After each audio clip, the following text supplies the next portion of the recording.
Dalmas, KTN News. Na viongozi wa Azimio la Umoja wa Kenya wameendelea kukashifu idara ya polisi kwa maafa ya Wakenya wakati wa maandamano, wakimtaka mkuu wa polisi IG Koome kujiuzulu.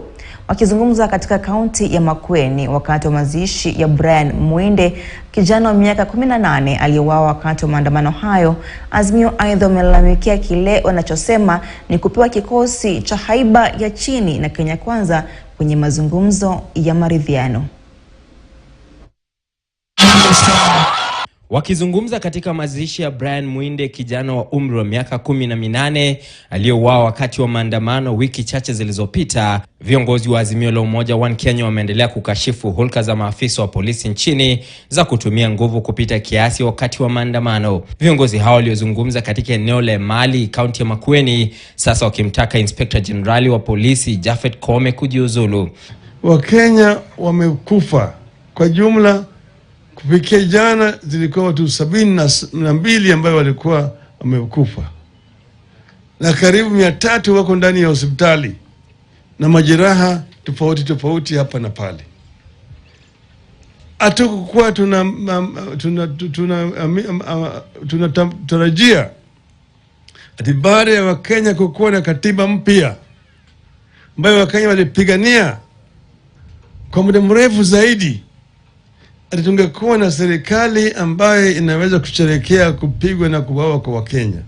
If he has a conscience, hata sio kulazimishwa na mtu, kama akona roho ya utu, ajiuzulu. That is what they do in democracies. Na kuacha kazi.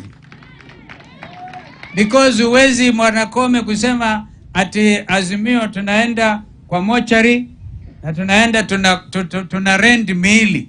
Huu mwili wa mtoto wetu ni kukomboa, tumekomboa kweli?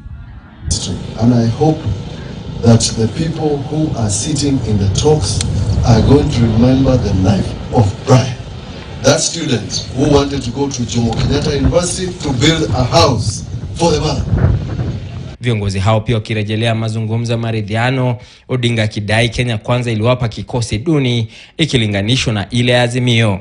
Mwana hiyo timu yetu hiyo inaitwa Azimio First 11. Azimio First 11 sio?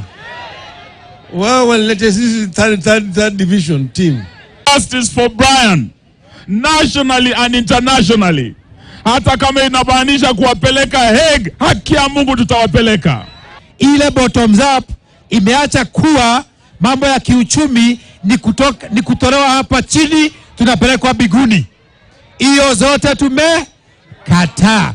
Haya yanajiri huku kiongozi wa wengi katika bunge la taifa Kimani Ichung'wah pamoja na mwenzake wa wachache Opiyo Wandayi wakifikisha hoja bungeni ya kutaka kutambuliwa kwa kamati hiyo watu 10 kisheria. That the National Dialogue Committee shall report to the leadership of Kenya Kwanza and Azimio coalitions within 60 days, and after that submit its report to Parliament. So I think we need to seize this moment and very openly and sincerely look at the issues that confront our nation. Mjadala kuhusu hoja hiyo unatarajiwa hapo kesho, huku bunge la Seneti likitarajiwa kujadili hoja hiyo katika kikao maalum. Emmanuel To, KTN News. Na vyuo vikuu vya binafsi vimeandika barua kwa Rais